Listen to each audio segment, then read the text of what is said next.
Você já sentiu que, hoje em dia, discordar de uma pauta política se tornou um crime social? Recentemente, a eleição da deputada Erika Hilton para a presidência da Comissão da Mulher na Câmara gerou uma onda de debates. Para uns, um marco histórico.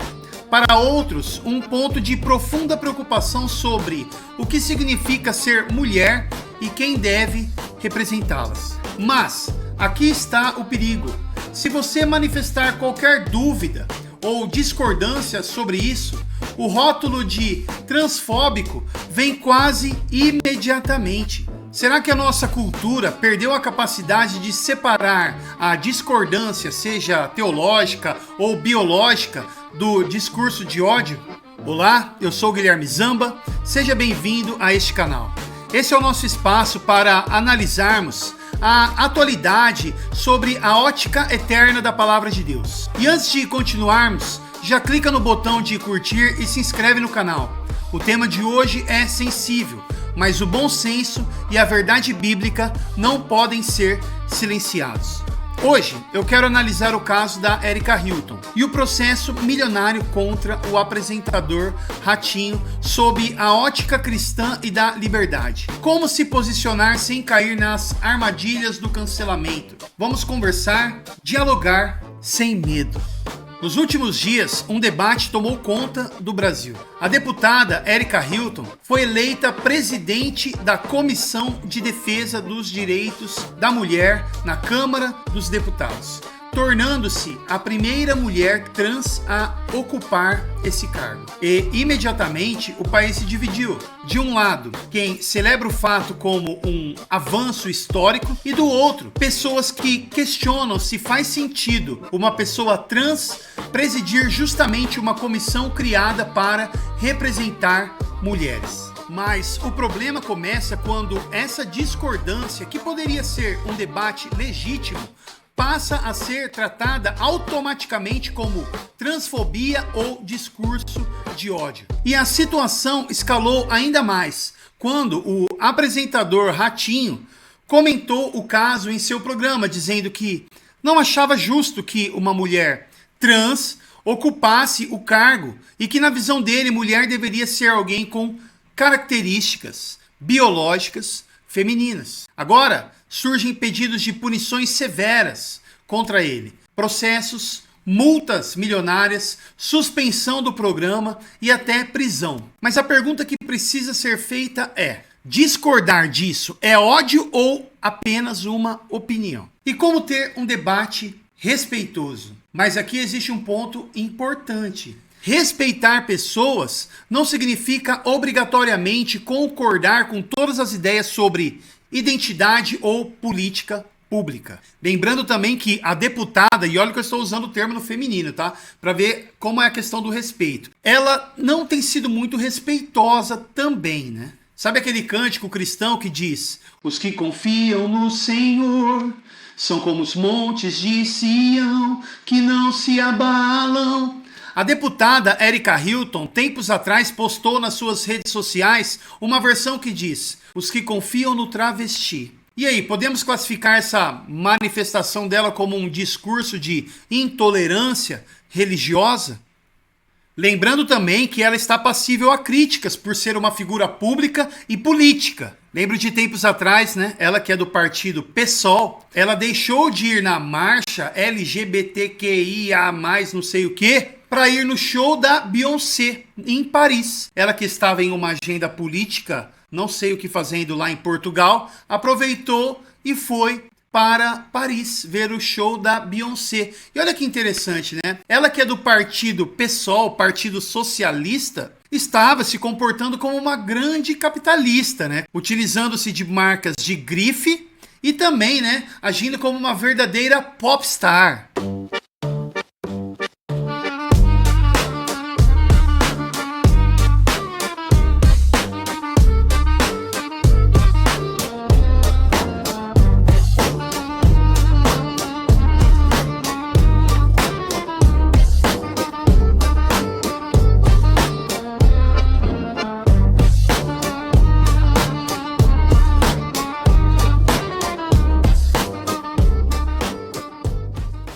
Fora também alguns discursos que ela fez que podem soar um pouco hipócritas.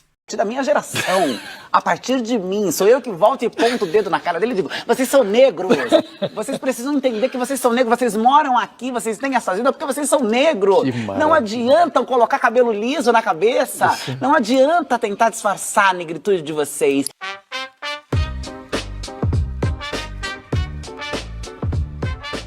E as pessoas percebem isso e levantam um questionamento.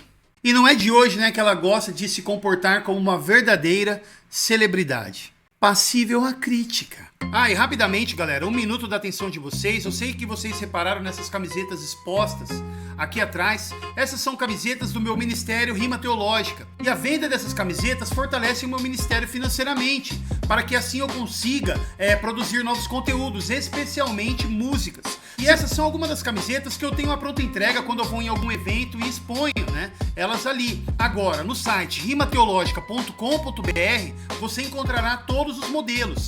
E há um prazo de produção de 2 a 5 dias, para assim garantir a qualidade do produto, ok? E com preço muito bom, 100% algodão, modelagem oversize de tradicional e com frete também bastante em conta. Vale muito a pena. Essa camiseta mesmo que eu estou usando é do Rima Teológica, se liga. Chegará o dia em que no lugar de pastores alimentando as ovelhas, teremos palhaços entretendo os bodes. Frase essa de Charles Adam Spurgeon. Ok, continuando a nossa reflexão. Ok, mas antes de continuarmos falando a respeito de política, precisamos falar de pessoas. Como cristãos, acreditamos na Imago Dei, a ideia de que todo ser humano, sem exceção, foi criado à imagem e semelhança de Deus. Isso inclui Erika Hilton, o Ratinho e você. Respeitar a dignidade de uma pessoa trans não significa necessariamente concordar com sua autopercepção de gênero. O amor cristão nos obriga a tratar todos com civilidade, mas ele não nos obriga a renunciar à verdade bíblica sobre a criação. Homem e mulher os criou. Quando discordamos da ocupação de um espaço de representatividade feminina por uma mulher trans, não estamos atacando a existência da pessoa. Estamos defendendo uma realidade biológica e uma identidade que as mulheres biológicas sentem que está sendo desconsiderada. Pois a Comissão da Mulher existe para lidar com pautas específicas do universo feminino, biológico, maternidade, saúde reprodutiva. Muitas mulheres hoje se sentem deixadas de lado ao verem que o espaço de liderança que deveria representá-las é ocupado por alguém que não compartilha da mesma vivência biológica desde o nascimento. E questionar isso não é ódio, é um debate sobre a natureza da representação. Não se pode forçar uma sociedade inteira a ignorar a realidade biológica em nome de uma percepção individual. E saiba de uma coisa, muitas dessas mulheres que estão se manifestando, e são muitas, e eu creio que é a maioria, tá? Você pode olhar nos comentários, tanto de publicação de pessoas que são contra, até mesmo nas publicações da própria deputada. Você verá muitas e muitas e muitas mulheres. É claro também que eles apagam comentários, né? Mas a gente vê que nem todas são, podemos assim dizer, cristãs, nem todas se identificam como uma direita conservadora, mas são contras. Saibam que tem pessoas que até mesmo se identificam mais com a esquerda, seja economicamente, sejam politicamente, mas ignoram e desconsideram, não concordam com essas pautas identitárias. Nem todos abraçam o pacote completo. Então, isso pode ser discutido, isso pode ser questionado. E questionar isso não precisa ser automaticamente classificado como ódio. Isso nos leva, ao caso do apresentador Ratinho. Ele está enfrentando pedidos de multas que superam 10 milhões de reais. E até pedidos de prisão por suas falas sobre mulheres trans. Precisamos ser honestos, né? O Ratinho, ele não foi sábio, né? Em uma cultura que vive sob o que muitos chamam de patrulhamento ideológico, cultura do cancelamento, ditadura gay, as palavras que você escolhe podem ser a diferença entre um debate e um processo judicial. Ratinho fez uma crítica que muitos consideram válida sobre a preservação de espaços femininos, mas ao usar termos que podem ser interpretados como ofensivos, ele deu munição para os seus críticos. Contudo, pedir o fechamento de um programa por um mês ou uma multa astronômica, ao meu ver, é desproporcional. É uma tentativa de silenciar o contraditório pelo medo financeiro e jurídico. Isso não é justiça, é censura disfarçada de proteção a minorias. Você lembra que, tempos atrás, jornalistas estavam morrendo de medo de fazerem críticas ao Alexandre de Moraes. Mas agora que é tempo de oportunidade de se fazer justiça, onde nós vemos esse juiz da Suprema Corte envolvido até o pescoço com um escândalo bilionário, fraudulento do Banco Master. E agora, todos os jornalistas estão com uma liberdade de fazer os seus questionamentos. Ou seja, sem medo. E eu digo isso porque nós vemos que, sim, é possível colocar pessoas em uma situação de medo. Medo de se expressar. E a desculpa do Alexandre de Moraes era justamente um ataque contra a democracia, contra as instituições. Ou seja, ele está usando algo ditatorial, dizendo que está defendendo a democracia.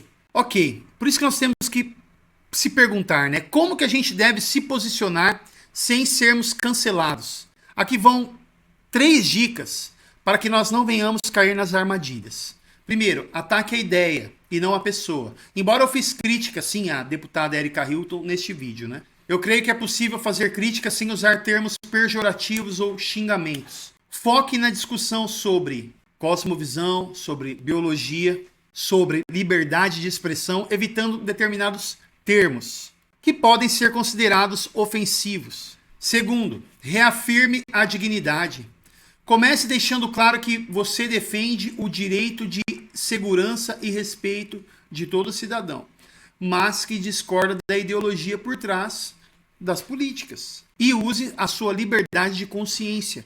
Lembre que ninguém pode ser obrigado a confessar algo que viola a sua consciência religiosa ou a realidade observável. O objetivo não é convencer todos, mas mostrar que seu argumento ele é racional, fundamentado e não fruto de uma fobia irracional. Vivemos em tempos difíceis, onde a verdade parece ofensiva. Mas eu creio que podemos ser contra a ocupação de certos espaços sem odiar quem os ocupa. O que você acha dessa eleição na comissão? Acha que a liberdade de expressão está realmente sob ameaça no Brasil? Deixe o seu comentário com respeito. Vamos mostrar que é possível debater ideais sem agressividade. E se esse conteúdo te ajudou a organizar o pensamento, inscreva-se e compartilhe. E o mais importante, como eu disse, deixe seu comentário. Eu nem ligo se for uma crítica, me xingando. Eu me dou bem com críticas, com haters. E é isso, meus irmãos. Que Deus nos dê sabedoria. Graças e paz, meu nome é Guilherme Zamba e quero te apresentar as camisetas do meu Ministério de Rap Cristão, Rima Teológica. São camisetas com modelagem oversized e tradicional, 100% algodão, confortáveis e feitas com qualidade. Cada estampa foi pensada para edificar, expressar a fé cristã e comunicar boa teologia de forma criativa e relevante. Não é só uma camiseta, é uma forma simples e verdadeira de expressar aquilo que você crê. Acesse rimateológica.com.br. Tamo junto!